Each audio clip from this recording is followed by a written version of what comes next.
이 자리에 건물주 계신가요? 아니, 솔직히 한번 얘기해 보세요. 한국에 건물주다. 아니, 미국의 건물주이신가요? 아니, 건물주가 아니면 그러면 땅 소유주신가요? 한국에 예전에 천당 위에 분당 조물주 위에 건물주 뭐 이런 이야기 했었거든요. 그래서 오늘 이 건물주에 대한 이야기를 땅과 관련해서 제가 할 건데요. 한번 쭉 오늘 처음부터 이렇게 같이 좀 생각하면서 따라오시면 좋을 텐데, 예전에 한국에 나갔을 때 어떤 분을 이제 강남에서 그 빌딩 앞에서 만나게 됐어요. 근데 그 분이 자기를 이렇게 소개를 하더라고요. 목사님, 저 이 건물 줍니다. 아, 깜짝 놀랐죠. 아니, 그렇게 소개하는 사람이 어딨어요. 난 누굽니다. 이렇게 소개하잖아요. 저 이 건물주라고. 아, 근데 그 건물주의 그 얼굴의 목소리가요. 나 건물주예요. 와, 이게 아직도 생생한데, 우리가 살아가면서 무엇인가 소유할 수 있다는 것은 축복이기도 하죠. 그러나 그것을 가지고 있지 않다고 해서 불행한 건 아닙니다. 그래서 오늘 여러분들은 우리가 세상에 땅, 건물이 없다 하더라도 우리는 믿음이 있잖아요. 믿음의 소유자입니다. 맞습니까? 네. 아, 이 정도 가지고는 안 되는데 맞습니까? 그래서 다시 한번 인사하겠습니다. 당신은 믿음의 상속자입니다. 네. 알래스카를 좀 소개하면서 설교를 시작할 건데요. 알래스카를 가보신 분들 계시죠? 만약에 안 가보신 분들이 있다면 우리 엘센트로 교회에 우리 성도님들이 한번 나중에 함께 해가지고 알래스카를 좀 한번 가면 어떻겠는가 이런 생각도 해봅니다.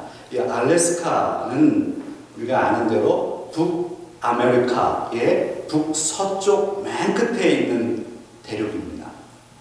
이 대륙이 얼마나 큰지 우리가 살고 있는 이 미국의 본토의 5분의 1에 해당하는 큰 영토를 가지고 있습니다. 그래서 알래스카라고 하는 이 단어가 원래 원주민의 말로 거대한 땅이다 이런 의미라고 해요. 이 거대한 땅, 이 거대한 땅을 얼마에 샀을까요? 미국이? 500만 불. 예, 대충 우리가 알고 계시는데 정확하게 한번 얘기해 볼까요? 아시는 분들, 이 알래스카를 단돈 720만 달러에 샀습니다. 물론 150년 전에 1867년에 어디로부터요? 러시아로부터. 바로 러시아가 있죠. 당시에 러시아가 굉장히 크림 전쟁으로 인해서 어려움을 겪고 있을 때였습니다.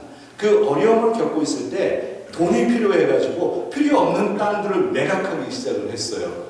그래서 이 알래스카가 그 당시에는 개발이 안 돼서 다들 이렇게 생각했었거든요. 이 얼음 덩어리 땅, 이게 무슨 소용이 있나? 그래서 이 알래스카를 720만 달러에 팔았는데 이것을 이제 환산하기 시작하죠. 지금 150년 전의 얘기니까요. 지금 한화로 하면 2조 원 정도 된다고 해요.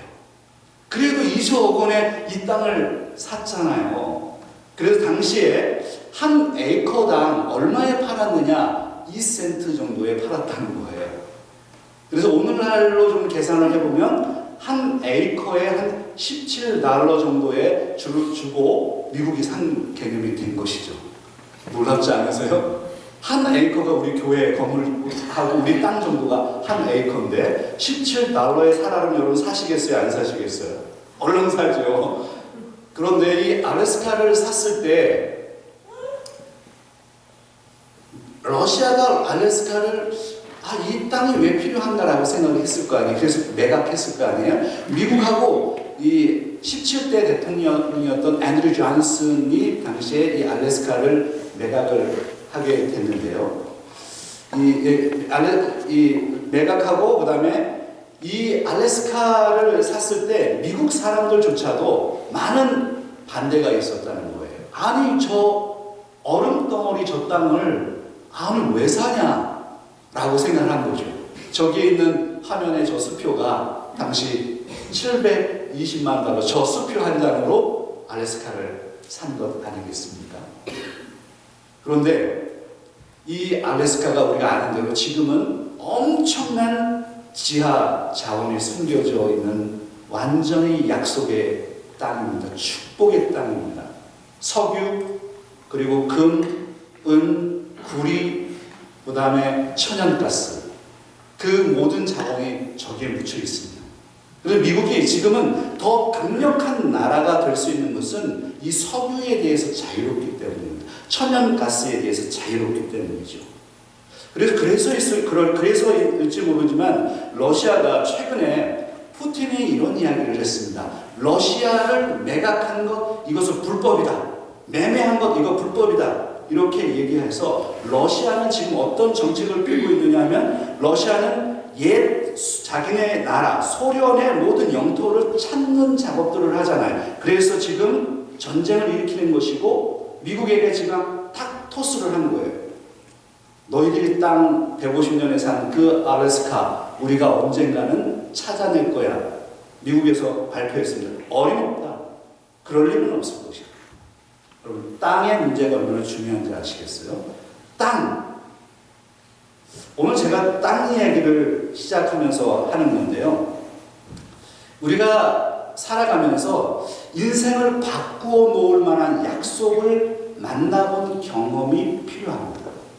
그게 한 나라에서는 이 알래스카와 같은 거대한 거래이기도 하고요. 우리 개인에게는 다른 작은 사소한 약속일 수도 있습니다. 우리 그리스도인들에게는 바로 구원과 관련된 약속이어야 합니다. 오늘 우리 이 약속에 대해서 한번 생각을 해봐야 되겠어요. 이 약속이 바로 오늘 사도 바울이 로마서를 통해서 아브라함의 이야기를 통해서 믿음을 통해서 우리에게 주시는 메시지가 도대체 무엇일까? 오늘 이러한 주제가 오늘 본문에 담겨져 있습니다. 그래서 오늘 본문 우리가 로마서 4장을 살펴보고 있는데 여러분 성경의 4장을 한번 펴놓으시고 우리가 4장 1절로 8절에 있는 말씀은 우리가 지난주에 살펴보았던 말씀입니다. 오늘은 4장 9절로 16절에 있는 말씀을 우리가 살펴봅니다.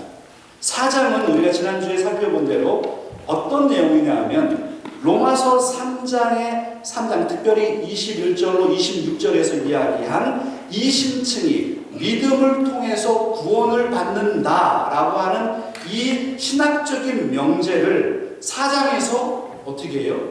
4장에서 이 명제를 드러내고 논증하고 있습니다. 그 가운데 오늘 먼저 9절과 10절에 있는 말씀 한번 읽어보겠습니다. 9절과 10절에 있는 말씀. 그런즉 이 복이 할례자에게냐 혹은 무할례자에게도냐 무릇 우리가 말하기를 아브라함에게는 그 믿음이 의로 여겨졌다 하노라. 그런즉 그것이 어떻게 여겨졌느냐? 할례시냐 무할례시냐? 할례시가 아니요 무할례시니라. 어렵죠. 도대체 이게 무슨 말씀이에요? 여기 일단 단어가 어려워요. 할례시, 무할례시, 할례시냐, 무할례시냐.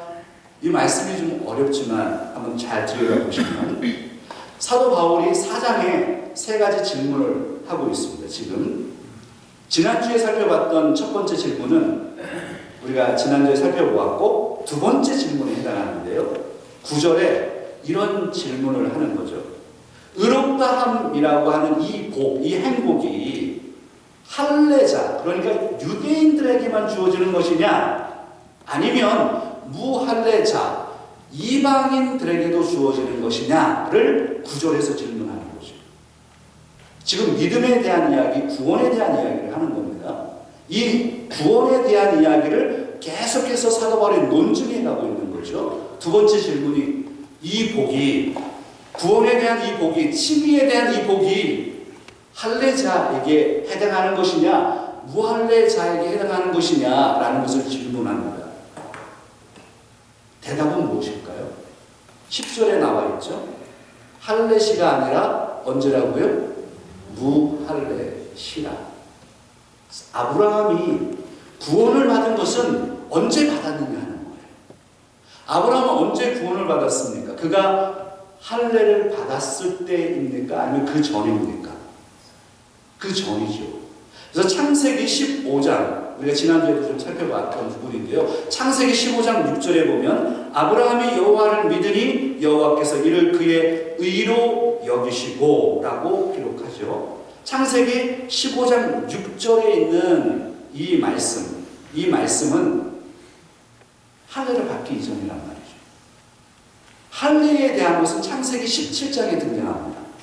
그러니까 사도 바울이 믿음으로 구원을 받은 것은 할례를 받기 14년 전인 바로 창세기 15장의 사건이다라는 것을 논증해내는 것이에요.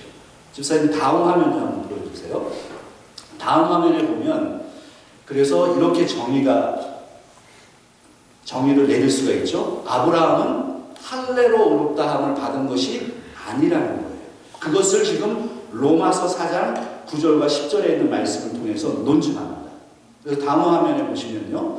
그래서 이 두 번째 질문 제가 설명을 드렸죠. 의롭다함이라고 하는 이 행복이 할례자에게 주어진 것이냐 아니면 무할례자인 이방인들에게도 주어진 것이냐 라는 이 질문에 바로 무할례 시에 아브라함이 믿음으로 구원을 받았기 때문에 이방인들, 바로 저와 여러분들도 이방인이죠. 이방인들은 믿음으로 구원을 받는다라고 하는 것을 논증해내는 것입니다. 그러면 할례는 도대체 무엇일까요? 그래서 오늘 화면에는 제가 기록하지 않았는데 여러분 성경에 보시면 11절과 12절에 보면 그럼 할례는 도대체 뭐냐? 아브라함에게 할례는 도대체 무엇일까요? 언약의 표징이라는 거예요. 11절, 12절에 보면 인친 것이다. 구원받는 사람이라는 것을 증명하는 것이라는 거죠. 할례 자체가 구원을 주지 않습니다. 구원을 받은 사람의 인친 것이 바로 할례이지 할례 자체가 구원을 주는 것이 아니다. 끊임없이 로마서에서 사도 바울이 갈라디아서 로마서에서 이 부분을 지금 논증해 내고 있는 거예요. 사실 이 문제는 오늘날 현대를 살아가는 저와 여러분에게는 큰 의미가 없는 것처럼 보여지지만 유대인들에게는 너무 중요한 말씀이었어요. 이게 도대체 무엇일까? 할례를 받은 우리는 도대체 뭐고 할례를 받지 않은 저 이방인들은 도대체 무엇인가? 이 문제를 해결하지 못했던 당대의 이 문제를 사도 바울이 풀어내기 시작을 하는 것이죠. 자, 그 다음에 13절로 좀 넘어가세요. 13절부터 15절에 있는 말씀을 같이 한번 좀 읽어보겠습니다. 아브라함이나 그 후손에게 세상의 상속자가 되리라고 하신 언약은 율법으로 말미암은 것이 아니요 오직 믿음의 의로 말미암은 것이니라. 만일 율법에 속한 자들이 상속자이면 믿음은 헛것이 되고 약속은 파기되었느니라. 율법은 진노를 이루게 하나니 율법이 없는 곳에는 범법도 없느니라.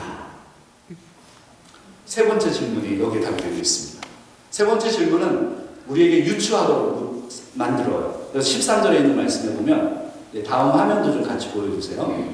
아브라함은 조금 전에는 할례로 의롭다함을 받은 것이 아니다 라는 것을 논증한 다음에 이 13절부터 16절에 있는 이 말씀 속에서 아브라함은 무엇으로 의롭다함을 받은 것이 아니라고요? 율법이요. 그래서 로마서 4장에 세 가지를 다루고 있습니다. 행위로 의롭다함을 받지 않는다, 할례로 의롭다함을 받지 않는다, 율법으로 의롭다함을 받지 않는다라는 것을 논증하는 거예요. 이 세 번째 질문이 13절에 담겨져 있어요. 세 번째 질문. 이것은 유추하도록 만든 겁니다. 그 질문이 무엇일까요? 하나님의 약속이 어떻게 아브라함이나 그 후손들에게 전달되는가? 한번 생각해 보세요. 아브라함이 믿음으로 구원을 받았다면 그러면 그 구원받은 것이 그 후손에게 어떻게 전달되는가? 라는 것을 질문하거든요. 13절 하반절에 보면은 어떻게 대답하죠? 그것은 율법으로 말미암은 것이 아니라 어떻게 해요? 오직 믿음으로. 한번 따라하겠습니다. 오직 믿음으로 오직 믿음으로. 계속해서 로마서를 우리가 보면서 사도 바울이 오직 믿음이라고 하는 것을 강조합니다. 우리가 이 부분을 우리가 계속해서, 그래서 오늘 이 믿음으로 그 약속이 유통된다라고 하는 이 개념이죠.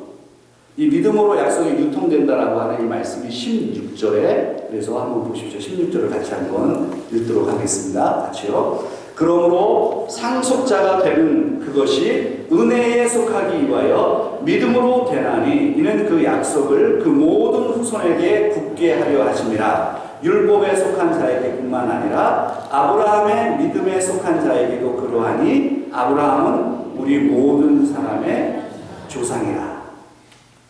여기 보면 믿음으로 그 약속이 유통된다라는 것을 16절에서 설명합니다. 제가 오늘 본문은 이 정도까지만 주의를 하려고 해요. 그리고 바로 이 본문을 가지고 제가 지금 두 가지를 오늘 설명을 했습니다.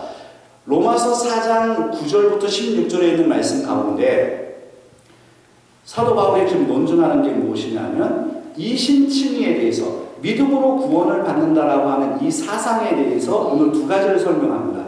할례로 구원을 받는 것이 아니라, 그리고 또 하나는요, 율법으로 구원을 받는 것이 아니다. 그리고 지난 시간까지 합쳐서 얘기하면 행위로 구원을 받는 것이 아니다. 우리의 구원은 행위나 할례나 율법으로 받는 것이 아니다. 우리의 구원은 무엇으로 받는다고요?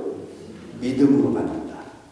이 부분을 지금 아브라함의 이야기를 통해서 풀어내기 시작하는 거죠. 그래서 오늘 이 본문을 통해서 한 가지 적용점을 좀 나누려고 해요. 적용점에 대한 오늘 좀 시간을 좀 쓰려고 분배를 했습니다. 그 적용점이 무엇이냐면요, 바로 이 부분입니다. 하나님의 약속의 축복을 유통하라. 한번 같이 좀 따라하겠습니다. 하나님의 약속의 축복을 유통하라. 예, 오늘 보니까 오늘 저도 그렇고 아직 잠이 좀 덜 깬 것 같기도 해요. 잠 깬 거 맞죠? 한번 다시 한번 해보겠습니다. 하나님의 약속의 축복을 유통하라. 그래요. 축복을 유통해야 합니다.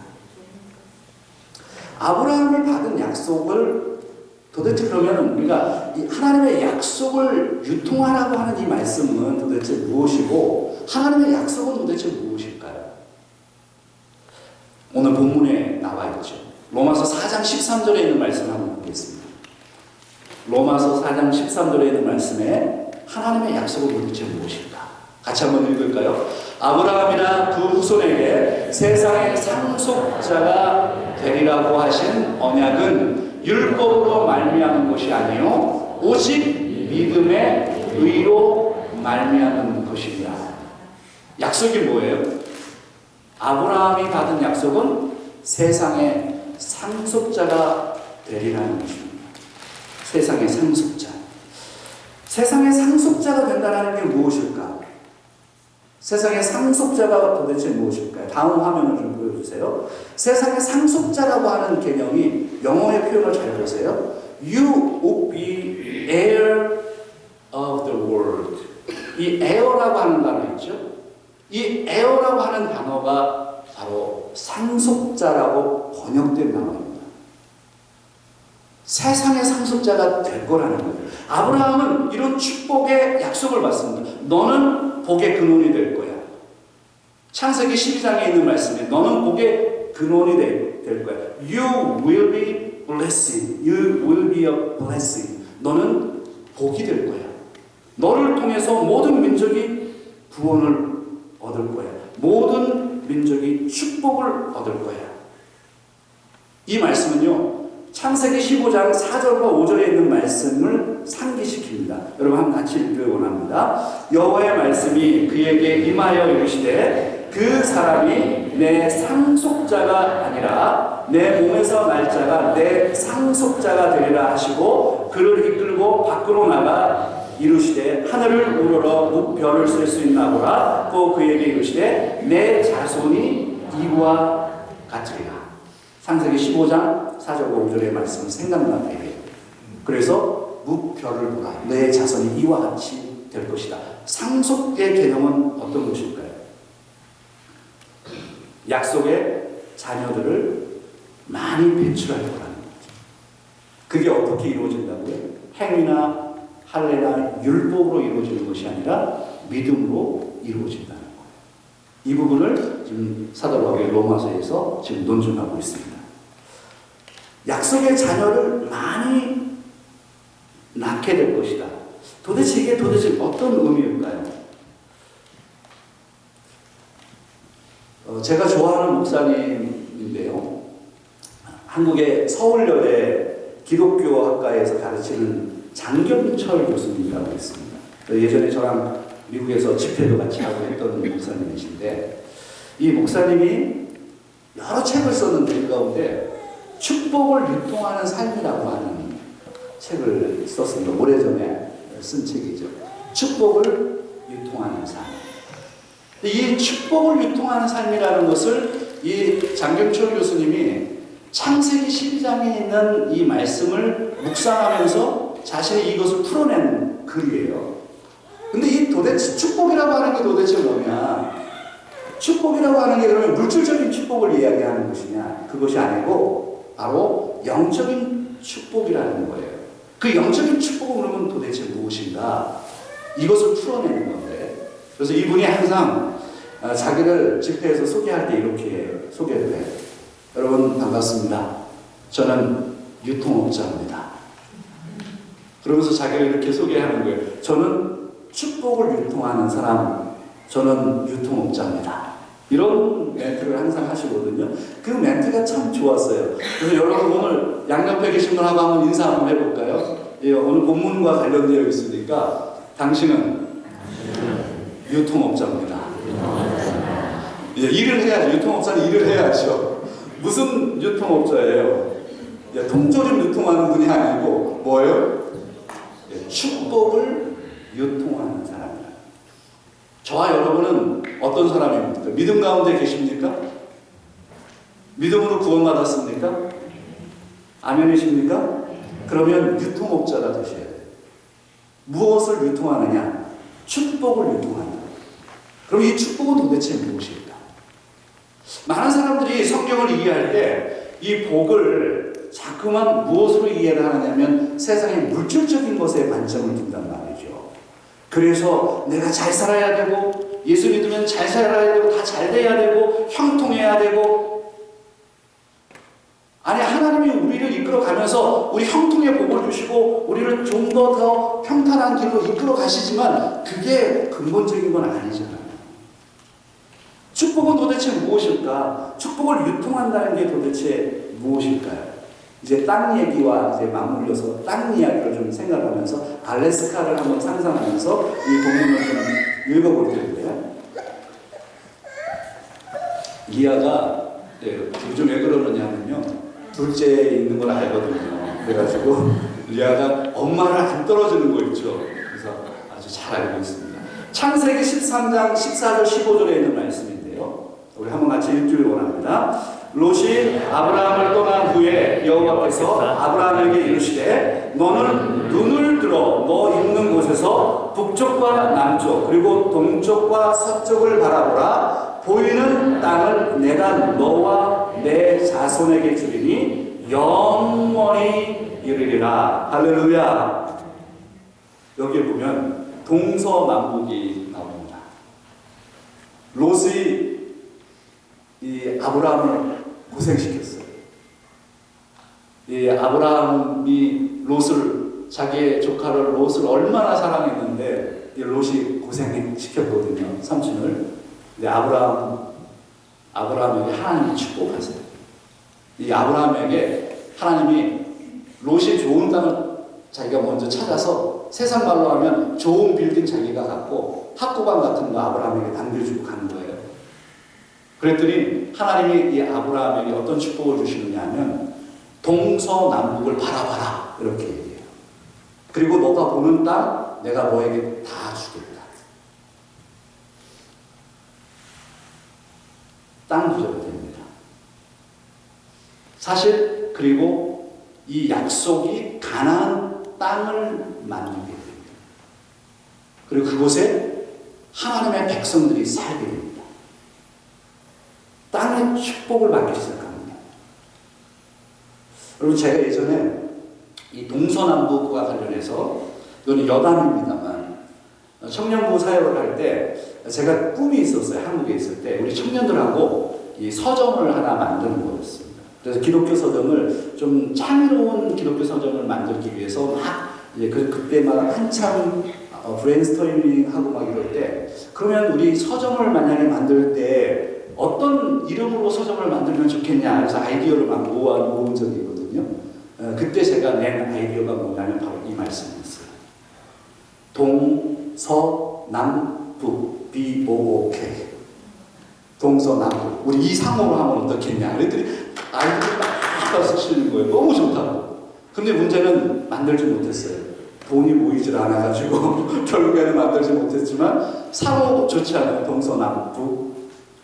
쓰셔도 됩니다, 여러분들. 동서남북.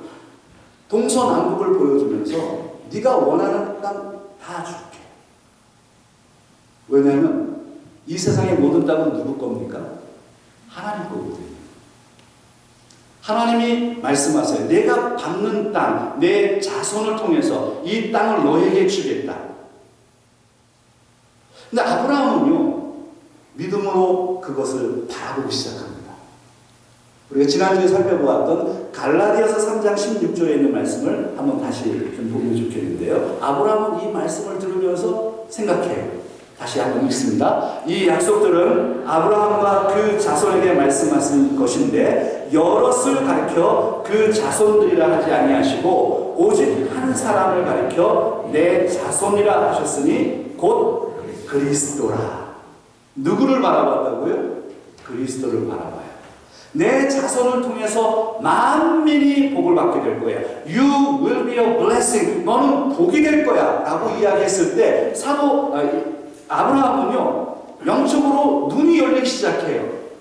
하나님의 그 약속의 메시지를 통해서 그리스도가 오실 것을 바라보면서 내 자손이 가나안 땅에 있는 이 사람들뿐만 아니라 전 세계에 퍼져서 그리스도를 통해서 땅을 밟게 될 것이고 땅을 밟는 그 사람들이 복을 얻게 될 것이고 그 사람들을 통해서 바로 복음이 증거될 것이고 그 사람들을 통해서 새 하늘과 새 땅이 결국에 오게 될 것이구나 라는 것을 내다보게 됩니다.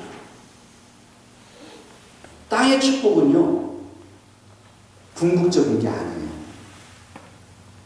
이 땅은 그리스도와 연관되어 있어요. 하나님의 통치와 연관되어 있어요. 오늘 우리가 받는 이 땅이요, 이 땅도 얼마나 중요해요. 엘센트로. 제가 마지막으로 결론을 맺겠습니다만, 땅의 모티브는 성경에 상당히 중요한 주제입니다. 땅의 모티브. 존 스토트 목사님이 이러한 글을 쓰셨는데요. 살아계신 하나님은 선교하는 하나님이시다. 여러분, 이 말씀 자체가 굉장히 중요해요. 한번 같이 좀 따라하면 좋겠어요. 살아계신 하나님은 선교하는 하나님이시다. 우리 주일학교에서 이제 선교 준비하고 있는데 이 개념을 이해하셔야 돼요. 살아계신 하나님, the living God, the living God. 하나님 살아계시잖아요. 그 살아계신 하나님, the living God is a missionary God. 선교하는 하나님이시다. 그래서 이 아브라함에게 주신 이 약속을 창세기 12장 1절로 3절에 있는 말씀을 이 존 스토트 목사님이 주의하면서 살아계신 하나님은 선교하는 하나님이다라고 말하면서 그 땅의 축복, 복, 이 복이 어떻게 성취되는지를 설명하는데 세 가지로 설명합니다. 그 세 가지가 무엇이냐면 바로 즉각적인 성취, 그리고 두 번째는 중간적인 성취, 세 번째는 궁극적인 성취입니다.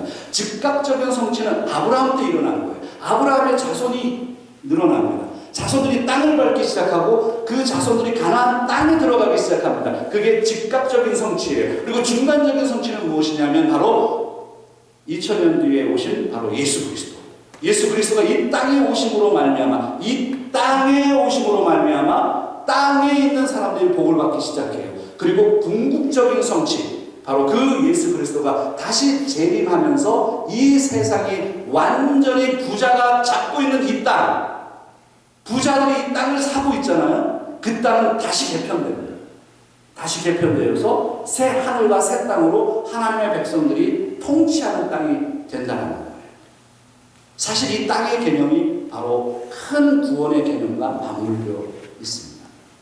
이 부분을 설명하는 것이 바로 존 스토트 목사님이 살아계신 하나님은 선교하는 하나님이시다. The living God is your mission God 이라고 하는 그 유명한 문구입니다. 오늘 이 로마서 4장에 있는 이 말씀은 창세기의 아브라함의 이야기와 맞물려서 선교의 이야기를 우리에게 주목하게 만듭니다. 그래서 제가 적용점을 선교에 두고 있는 거죠, 지금. 그래서 이제 설교를 좀 정리할 텐데요. 미국 남침내회, 미국에서는 남침내 교단이 가장 큰 교단입니다. 이 남침내 교단에 그 해외 선교부가 선교하는 단체이거든요.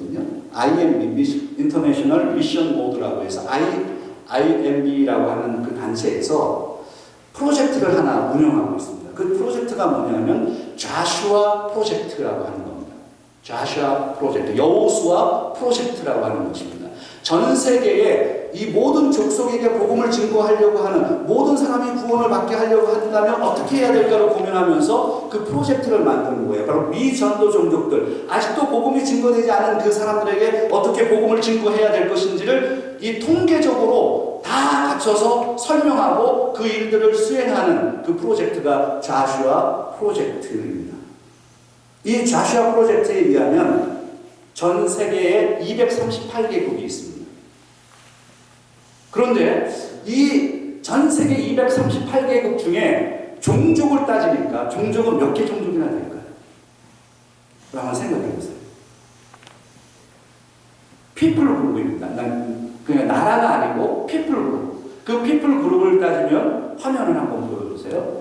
이렇게 구분되거든요. 전 세계의 종족으로 따지면 17,313종족이 있습니다. 그 가운데 미전도 종족, unreached people group이라고 표현합니다. 아직도 복음이 확장되지 않은, 그래서 복음률이 2% 밑으로 되어 있는 종족이 이 미전도 종족이라고 해요. 이것을 unreached people group이라고 해요. 아직도 얼마나 많은 종족이 미전도 종족이라고요? 7,278종족이 미전도 종족이에요. 그런데 더 심각한 것은 하나 더 있어요. 비전도 종족, 비개척 종족, unengaged라는 단어를 더 씁니다. unengaged, unreached people group. 그러니까 선교사가 한 명도 없고 교회도 하나도 없는 종족. 아직도 예수 그리스도를 한 번도 경험해보지 못한 종족. 이 종족이 얼마나 된다고요? 여러분 충격을 받으셔야 돼요. 예, 박수로 쳐주셔야겠네요. 오늘 아마 지금 분명히 한 명이 지금 그렇죠. 그래서 오늘 감사합니다. 와주셔서 늦게라도 비전도 종족, 비개척 종족이 3,000종족이나 아직도 남아있다는 거예요. 이것은 약간 선교 단체마다 조금 차이가 있습니다. 그럼 한번 생각해 보세요. 전 세계 238개국 나라 중에 아직도 전도해야 할 사람들이 너무 많다. 그래서 이 2% 밑으로 2% 밑으로 복음화가 되어 있는 것을 미전도 종족이라고 했잖아요. 이 종족 가운데 여러분 놀라운 것들을 한번 보여드릴게요. 0%의 복음화율이 있는 나라들이 있습니다. 어느 나라냐면 아프가니스탄 0%, 알제리아 0%, 몰디브 0%, 방글라데시 0.4%, 튀니지아 0.4%, 타지키스탄 0.4%, 예멘 0.2%, 터키 0.6%, 소말리아 1%, 이라크 1.4%, 이란 1.7%, 나이지리아 1.6%, 불교는 부탄 0.2%, 캄보디아 1%, 몽고 1.8%. 아직도 복음이 안 들어가서 예수 그리스도를 만나지 못하고 그 땅은 여전히 하나님의 땅이 되지 않은 땅. 여러분 지도를 한번 보십시오. 지도를 보시면 저게 바로 미전도 종족들을 표현한 바로 지도입니다. 5대양 6대주에 우리가 살고 있는 이 땅은 사실은 전부 하나님의 땅입니다. 그런데 지금은 사람들이 이것을 차지하는 거예요. 사람들이 차지했고, 그리고 비그리스도인들이 그 땅을 차지했고, 아브라함의 복은 어디로 가야 할까요? 아브라함의 복은 바로 저 믿지 않는 영혼들, 그 영혼들이 예수 그리스도 통해서 변화받고 예수 그리스도의 땅이 되도록 우리는 그 땅의 복음을 위해서 오늘 우리는 사명을 받은 자들입니다. 이럴 때 아멘 해주시면 제가 설교를 마무리할 텐데, 오늘 이 주제가 좀 무거운가요?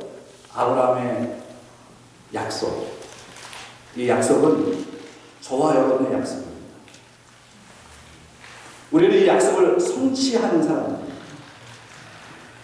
사랑하는 여러분, 한 주간의 삶 속에서 우리 엘센트로에서 살고 있습니다. 저는 이런 생각을 해보거든요. 엘센트로라고 하는 이 땅, 하나님이 이 땅에 우리를 보내셨는데 이 땅의 복음화를 위해서 우리는 어떤 일을 해야 될까를 생각해 보곤 해요. 저는 우리 한인 공동체가 우리 교회를 중심으로 모여 있는데 우리 교회가 이런 생각도 해보거든요. 우리 교회가 여기에 땅을 좀 사는 건 어떨까 이런 생각도 해보긴 해요. 그냥 생각만 하는 겁니다. 여러분에게 뭐 얘기하는 건 아니에요. 그러나 생각해 보세요. 지금 세상은 돈 많은 사람들이 빌딩을 사고 건물주가 되어서 건물주가 되었다고 사람들에게 자랑하고요. 땅을 샀다고요. 땅을 자랑합니다. 그럼 땅이 없는 사람들은요, 늘 가난하고 그러면 항상 비굴하게 살아야 되는 건가요? 아니, 제가 이 설교를 준비하다가 그래가지고 이 부분이 너무 관심이 있어가지고 이런 생각을 하면서 제가 그 챗 GPT에게 이렇게 또 물어봤거든요. 그러면 땅을 가지고 돈 버는 게 뭘까 자꾸 생각이 나는 거예요. 그래서 한번 물어봤어요. 그러면 맹지를 사서 돈을 벌 수 있는 게 뭘까요? 이렇게 물어봤어요. 그랬더니 이 챗 GPT가 어떻게 얘기했는지 아세요? 그거는 위험한 일이니까 하지 마세요. 이렇게, 아니, 요즘 챗 GPT가 너무나도 똑똑해진 거예요. 그러면서, 맹지를 사가지고 세상 사람들은 그렇게 돈을 법니다. 맹지를 사서 도로가 생기면 돈을 번다라는 걸 사람들이 아는 거예요. 그래서 땅을 그냥 자기가 막 사가지고 돈 벌려고 하는 거예요. 여러분, 세상의 원리 아닙니까? 우리는 그렇게 자꾸만 돈을 벌어야 되고 땅을 구입을 해야 되고 땅을 통해서 나는 잘 살아야 된다고 자꾸 생각하는 거예요. 그런데 땅이 없는 그런 저와 여러분들은 항상 가난하고 불행한 건가요? 그럼 우리는 땅을 사야만 되는 건가요? 아니요. 그 땅이 없더라도 저와 여러분들은 이미 상속자입니다. 여러분과 저는 믿음의 상속자예요. 아브라함의 복을 이어받았어요. 누구를 통해서? 예수 그리스도를 통해서. 그래서 이미 우리는 가난할지라도 우리가 사는 것이 녹록지 않고 이민자로 사는 것이 힘들고 어렵고 이 땅에서 내가 살아내는 것이 만만치 않고 이 엘센트로에서 살아내는 것이 쉽지 않더라도 우리에게는 이미 하나님이 주신 복이 있다는 거예요. 그 복을 여러분 경험하게 되시기를 주의 이름으로 축원합니다. 땅이 없더라도요 위로를 받으셔야 돼요. 세상에서 가난해도 위로를 받으셔야 돼요. 우리가 부자가 되면 얼마나 부자가 될 수 있겠어요? 하나님이 땅을 이미 가지고 계세요. 이 땅은 하나님의 땅입니다. 그리고 결국 예수 그리스도가 이 땅에 다시 오실 때 이 땅을 재편한 새 하늘과 새 땅에 우리는 들어가게